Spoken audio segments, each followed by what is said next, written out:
So in today's lesson, we're going to be talking about the importance of summer pruning on your fruit trees as well as summer fertilizing. And the focus plant in today's garden is going to be the Satsuma and Santa Rosa plums that we planted in that same hole, and we did it together about 2 years ago. So let's get started. Follow me. So here we are now in the canopy of the plum tree, and to my right side here is the Satsuma variety of plums that requires cross-pollination with another variety of plums in order to create fruit. That's the Satsuma. To my left here is the Santa Rosa plum, which is self-fruitful, meaning if you just have one Santa Rosa plum, you'll have fruit. But if you've got one Satsuma plum, you will not have fruit unless you've got a different variety of plum on your property to cross-pollinate. When having, as we did in this situation, two plum trees in the same hole, this is a method that we learned from Tom Spellman of the Dave Wilson Nursery. And the Dave Wilson Nursery is the largest distributor of deciduous fruit trees in the country, and we had the pleasure of meeting with him about a week ago. I'm going to do a couple of small clips to share with you in just a moment, highlighting some of the topics we're going to be discussing. But what we learned with Tom Spellman is a concept, especially when it comes to backyard growers such as myself, where you want to capitalize on having as many flavors and just enjoying the diversity of fruits that you can enjoy on your property over a longer growing season, is a concept known as backyard orchard culture, where your goal is to not maximize the amount of fruit you can have on one tree, but to enjoy a large amount of fruit off of one tree, but just having a lot of different trees within the space of one tree. And even in this situation where we planted two plum trees in one hole, as we did here with the Satsuma and Santa Rosa plum tree, you can have as many, and according to the backyard orchard culture concept, as many as 4 trees in a 24-inch square growing zone. So in the area for one tree, you can actually have as many as 4, and then allow sufficient space between the next planting zone, whether it be another 8 to 10 feet, away, and then repeat that concept with 4 more varieties of fruit trees. And that way you're able to capitalize on maximizing the flavors, again, over a longer growing season. Another example being, for example, with apples, which we're going to see momentarily with the Laguna Hills Nursery on a article written by Gary Matsuoka, where he and his property gets to enjoy apples from midsummer all the way through winter by planting 4 varieties of apples that ripen 1 month apart. And that way is able to enjoy 4 varieties of apples, again, over the course of 6 months, instead of just enjoying one variety of apples for 1 month. So that's one of the principles behind the backyard orchard culture, and the reason that in this example we planted 2 fruit trees in the space of 1. The goal now with summer pruning, and my number one favorite time for summer pruning, is right at the end of harvest time. You take off all the fruits. The engines, being those leaves, are now less important for maximizing the sweetness and the health of each of the fruit. And now the goal is to get the season ready for maximum flowers come spring of next year. So what summer pruning will do for you is it'll encourage growth at the height that you want your fruit to be set, because right now this tree is extending now over my gazebo, almost right over the top of the apex of the gazebo. I would say reaching a solid 15 to 18 feet tall right now. And this again is now the second year that it's been planted, when we originally started off with 2 bare root fruit trees. And the goal is now to bring the branches down to an area where I'm going to be able to reach and pick the fruit from ground level. Even though I'm perched up here on the wall and the tree's planted up here, I want to be able to come up behind my property on this wall and reach all the fruit, as we're going to do right now. And let's sample real quick a couple of the fruit as we continue talking about the importance of summer pruning. Over here again is the Satsuma plum, and let's take a bite and compare the inside of this to the Santa Rosa plum, which we're going to try next. So let's take a look here at the color. If we can get a little bit of sunlight on here, you can see how beautiful red in color that is. And let's take a look at the inside of the flesh now. That is amazing. Absolutely amazing. I'm going to share the rest with the camera person. Take that.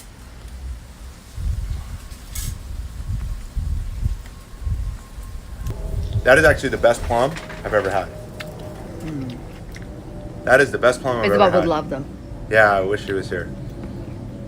So the amazing thing about eating as I like to call it, vine ripe fruit, is you're eating fruit that have the maximum health benefits right off the tree. The stuff that's in your store has been picked days ago, weeks ago, and sometimes, depending on the fruit, months ago.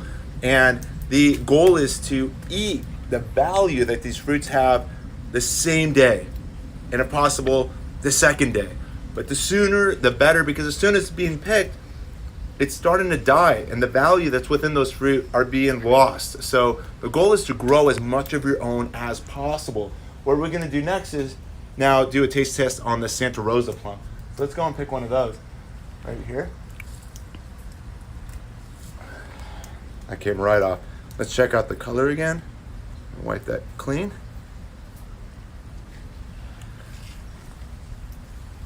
So with the Satsuma, you saw how red it was. The Santa Rosa is definitely a lot more purple-ish in color. Still has some hints of red. And now let's take a bite. And this is the typical plum flavor you would expect of a fruit. You can see it's more of like an orange, and it's got hints of red in there, but it's more of an orange flesh fruit compared to the Satsuma that's got the red flesh, which between the two, I'm going with the Satsuma being the more flavorful, delicious variety. Let me pass the rest of this fruit off. You like that one better? Yeah? Mm-hmm. So it looks like between myself and the camera person, it's a toss-up. She voted for the Santa Rosa plum. My vote, Satsuma. Definitely, if I had 20 more fruit trees of plums to be planting, I'd be focusing predominantly on having more Satsuma plums and fewer Santa Rosa plums. But again, that's my opinion. Camera person would vote the other way. Anyways, what I want to share with you next while I'm perched up here on the wall is I want you to see the branches that are behind me. And the goal with summer pruning is to now create, just as we do with our roses, is to create more of a vase-shaped structure where the branches are not competing for light, and ultimately the leaves are not competing for light to support the underlying fruit for the following season. And in this example, you can see that a lot of these branches have crisscrossed into one another. And by the time we're done, you're gonna see that they're two separate standalone trees, even though they're in the same hole, competing for the resources and the fertilizers that we're gonna give them, but they're gonna be in their own separate light growing spaces. And height-wise, one's not gonna be taller and, you know, to the detriment of the shorter tree. It's not gonna shade out and eventually over-compete for this growing zone space. So the goal is to keep them both in check, control their height, and then again, the goal is to also control the height to the level where when it flowers next year, all the flowers are within reach, because that means all the fruit will be within reach too. So the first thing we're gonna do is remove the competition between branches. So let's do that first. So the first thing to do is to remove all the branches that are competing for that central space. Again, the goal, just like the roses, is to create that vase shape with the branches growing away from the center.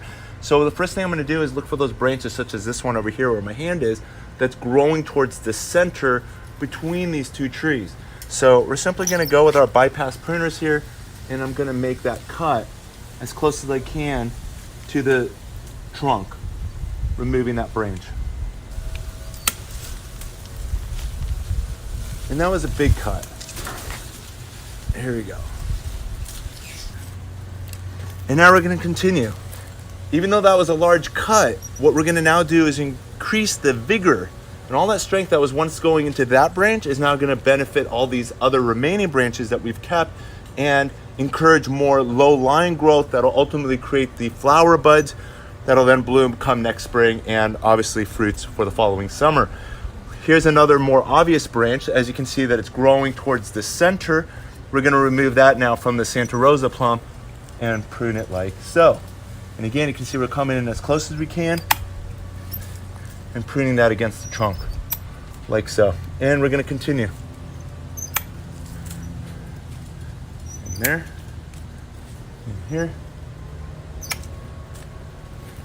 And we're gonna work our way up.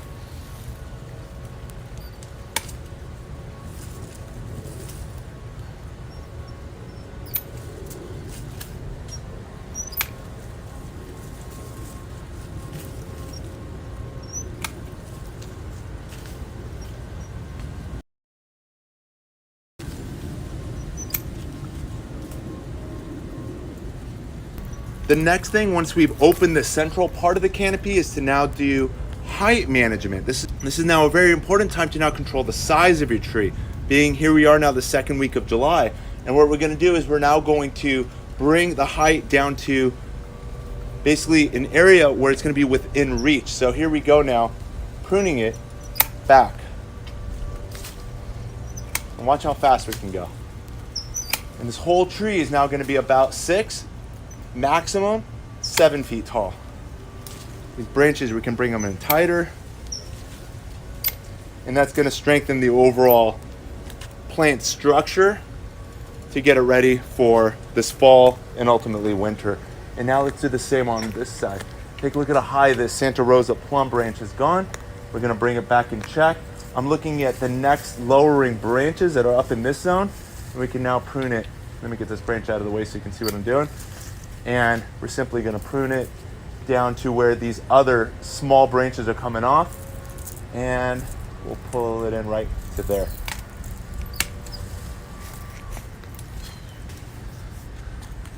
And we continue.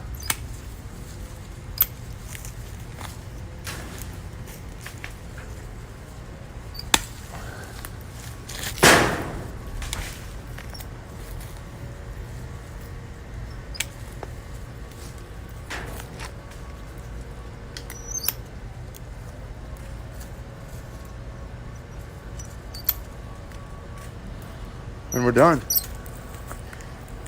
That's summer pruning. Now we've pretty much created a canopy.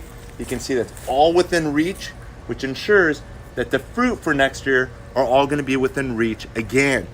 What you also have to take into consideration now that we've opened the canopy is we've increased the risk of sunburn now, damage to what I like calling the heart of the tree. The heart being defined as the tree trunk and the lower branches. You can see from a couple years ago, we have whitewashed this entire structure. You may notice that the bark is quite light, but you can see that there's some spacing between the application of the product as the plant has basically expanded in girth. And now that it's growing, there's some areas that are unprotected, and eventually within about a year or two, the product is eventually going to find itself into the soil. If you're following traditional whitewashing method, which is pretty much taught over the last 100 years, they talk about using latex paint, but latex paint is designed for your home to last 100 years. If you're putting it on your tree within 1 to 3 years, all of that paint is going to wind up in your soil for a very long period of time. And that's the reason to use something that is organic. And so what we're going to whitewash our trees with now is going to be the Ivory Organic 3-in-1 Plant Guard Protection from Damaging Sunburn, Insects, and Rodents. It's now OMRI listed for organic use. And you can see here that it's for use on your roses, fruit, nut trees, ornamental trees, and shrubs. And it's for use on, it says, in organic production and healthier than latex paint and tar-based products. And what we're going to do here is you simply add water to it. It also is available in 3 different applications, whether it be over here as a brush-on direction, simply filling up the can with water. And it comes with the base powder and the 7 oils, which include castor, cinnamon, cloves, garlic, peppermint, rosemary, and spearmint. That gives the added benefits of insect and rodent repellent protection. The product also can be diluted to create your own foliar spray directions. And I know for some of you with the older cans, I just want to read to you that the newer cans now read that you can take 1/3 to 1/2 of a teaspoon of the powder with 5 to 10 drops of the oil and filter the product, and you can now create your own 23-ounce spray bottle of product. And again, this can make up to 5 gallons of foliar spray for total plant protection. And then there's the tree paste directions here by adding a 1/4 cup or 2 ounces of water, and you'll have something that's more thick. This is consistency somewhere between a tree paste and the brush-on direction. And we're simply now going to protect what I like calling the heart of the tree. And we're also, with the added oils, we're now protecting against insects and rodents from invading areas such as this. This here was a prune branch from last year, and the goal is we're trying to keep beetles and termites and disease from penetrating this exposed wood and not getting into the heart of the tree.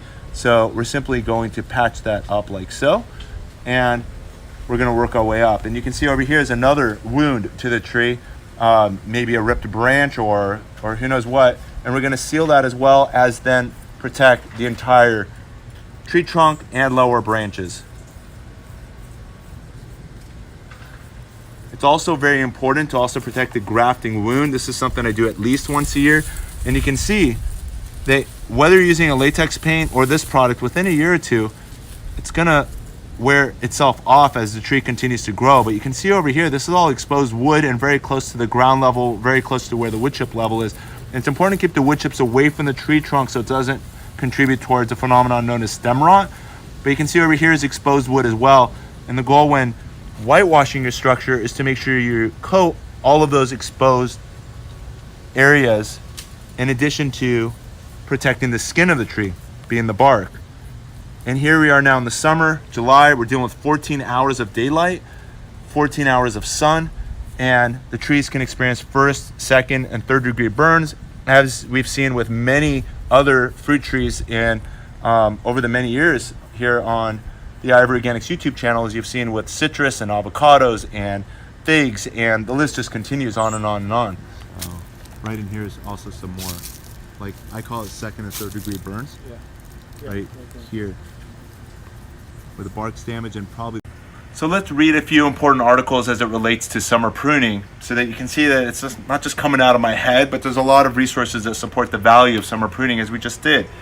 First one comes over here from the University of Maine, and it talks about tree fruits, and it says the best time to prune your fruit trees is late winter and into early spring, when it will least affect winter hardiness and the tree health. However, summer pruning in late July or August is another time when pruning can be performed, but severe pruning at this time will weaken the tree. Therefore, the majority of pruning should be done during winter or spring. Pruning lessens winter hardiness to a small degree, so pruning in early winter can lead to winter injury when it is followed by severely cold temperatures. It takes 2 weeks for the tree to regain winter hardiness that is lost due to pruning. The same tree can be pruned in many different ways. How to prune fruit trees depends on expectations on individual reasons for growing the fruit trees, preference for tree size, shape, and willingness to expand time in performing the task. One person may want fruit trees that have a natural, more unpruned appearance, but may want to correct an overgrown canopy to increase sunlight for healthier branching. Another person may wish for more manageable tree size or a tree that bears large, well-colored fruit. Notice that your fruit are going to be larger and better performing with pruning compared to the more natural look. A tree pruned so that it keeps its natural appearance will be pruned differently than a tree that is cultivated primarily for fruit growing, as we're doing here in our garden. The next article I want to share with you is on deciduous fruit trees, written by the Laguna Hills Nursery, which is, you can find it here at lagunahillsnursery.com, and they also carry the Ivory Organics products if you visit them in Orange County. And the point I want to highlight here is control tree size with summer pruning. Although most fruit trees can grow larger than 15 feet high and wide, prefer to keep each tree about 7 to 8 feet tall and 4 to 5 feet wide, as we did today. Since fruit trees do not form on current growth, with figs and jubilees being an exception, most of this growth can be trimmed off all summer without affecting next year's crop. A tree this size will produce 50 to 70 fruit per year. Control size by grouping different varieties, which we also discussed. It's a backyard orchard culture concept. If 4 apple trees are planted within 2 feet of each other, this group is not capable of growing significantly larger than a single tree, so the 4 trees will perform as one. This group will still produce a huge amount of fruit, but now has 4 different ripening periods. Much more of the fruit can now be consumed by one family. And then he also highlights do both. In my own garden, which is Gary Matsuoka, we planted 12 apple varieties in 3 groups. Each group is only allowed to grow 8 feet tall and wide, and we can pick apples nearly any day between early summer and early winter. And here I highlighted with a star, consult with the Backyard Orchard Culture brochure at the Dave Wilson Nursery website for details, which I'm also going to share with you as well. And we're going to see the article momentarily. And he highlights an important detail is that summer is the best time to prune for size control. Heavy winter pruning can eliminate most of the flower buds critical for the next crop.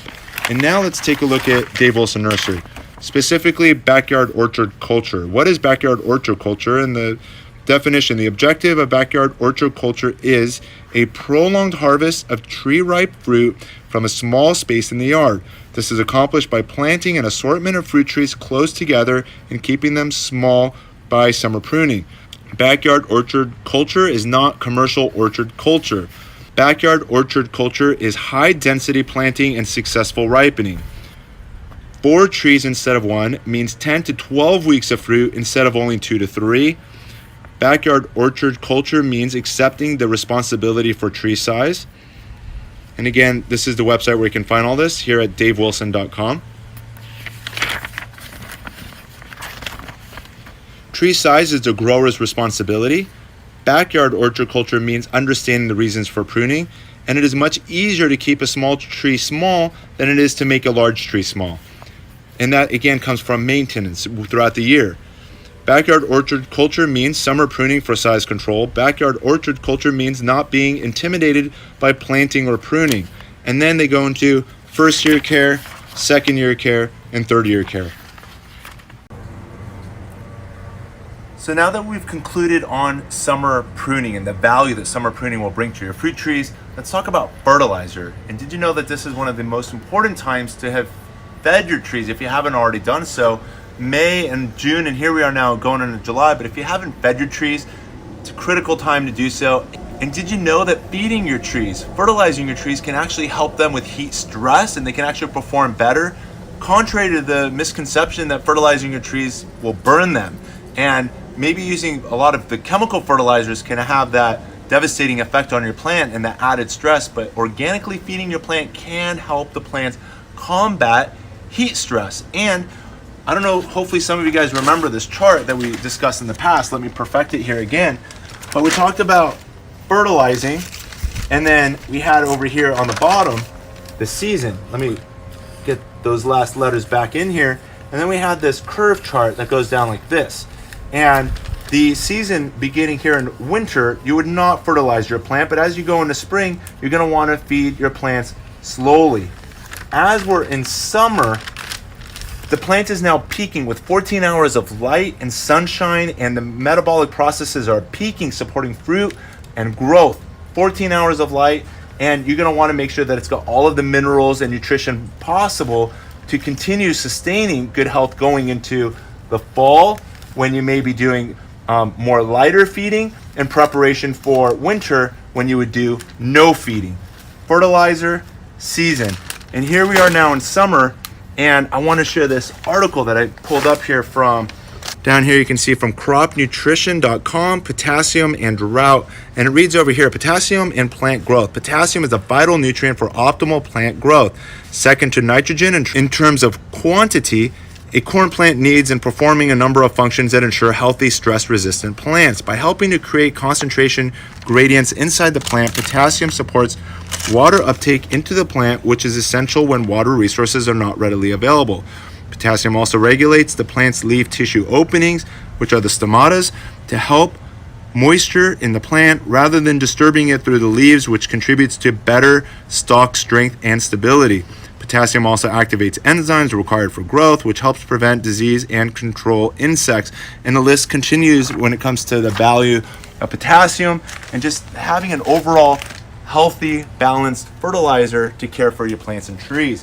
What I want to share with you is the 6 Macros Plus fertilizer, which is offers your plants, unlike pretty much any other fertilizer on the market, all of the macronutrients plants need. There's 6 macronutrients, and those include nitrogen, phosphorus, potassium, which we just discussed about, which helps with the drought tolerance, magnesium, sulfur, and calcium. All of them are important metabolic process elements that are important for a healthy, balanced nutrition, just like a multivitamin would do for a person. This offers your plants all the macronutrients. In addition to, on the back, you can see it also gives your plants a lot of the micronutrients, the iron, the manganese, the zinc, the copper, and the boron. And you can see that the ingredients are quite exhaustive over here, consisting of feather meal, alfalfa meal, fishbone meal, kelp meal, cottonseed meal, potassium sulfate, glacial rock dust, which is the equivalent of like azomite, crushed rock. On the line below it, you can see zeolite powder, which is another crushed rock, helping this fertilizer get a lot of those micronutrients. And the list continues on and on with the beneficial microbes and mycorrhiza. It's one of the most complete organic fertilizers you can find on the market. This here is the super blend with a very high NPK of 13, 12, 13. And then you can see over here, this 4-pound bag makes over 120 gallons of liquid fertilizer. And then there's the smaller 11.8 ounce bags. Again, the super blend and the premium blend. This 11.8 ounce bag makes over 20 gallons of fertilizer, and you can see with the premium blend, it just has a lower NPK, but still a very complete fertilizer compared to the other fertilizers you'll find on the market. And what we're gonna do here is we're simply gonna take the product, as you can see here, and to create your liquid fertilizer, we're simply gonna take a tablespoon to a gallon of water, this here being 2 gallons of water, and we're going to take our, I'm using this as my mixing stick, and we're just gonna stir that in. If you filter the product, you can even use it as a foliar spray going into winter. Even though we said you don't fertilize your plants for your tropicals, including your citrus, you can use it as a foliar nutritional spray where the leaves will serve as sponges, absorbing a lot of that nutrition when you're otherwise not fertilizing at the soil level. But we're simply gonna take this end off as we didn't filter the product, and now we're gonna just water around the base of the tree. So follow me. We are back at the plum tree, and we're simply gonna take our liquid fertilizer and we're just gonna water the entire root zone, like so. And now we're knowing that the plant's getting all of the macronutrients that plants and trees need, which are the 6 macronutrients that we just discussed: the nitrogen, phosphorus, potassium, magnesium, sulfur, and calcium, as well as a lot of the micronutrients. You could just apply the granular and shake that into the soil, but we're gonna continue watering this liquid fertilizer down and to get it into the root zone of the plant. And now the plant's gonna capitalize on new growth in a much lower, more compact fashion than if we just allowed the plant to continue growing in its natural state to the detriment of capitalizing on fruit size, fruit quality that we're gonna get to enjoy now next year. So I hope you've enjoyed this educational lesson brought to you by Ivory Organics, and if so, be sure to give us a thumbs up, and most importantly, don't forget to hit that subscribe button and that push bell notification so you get informed of these educational videos as soon as they become made available to you. As always, keep growing with Ivory Organics, and wishing you all happy gardening.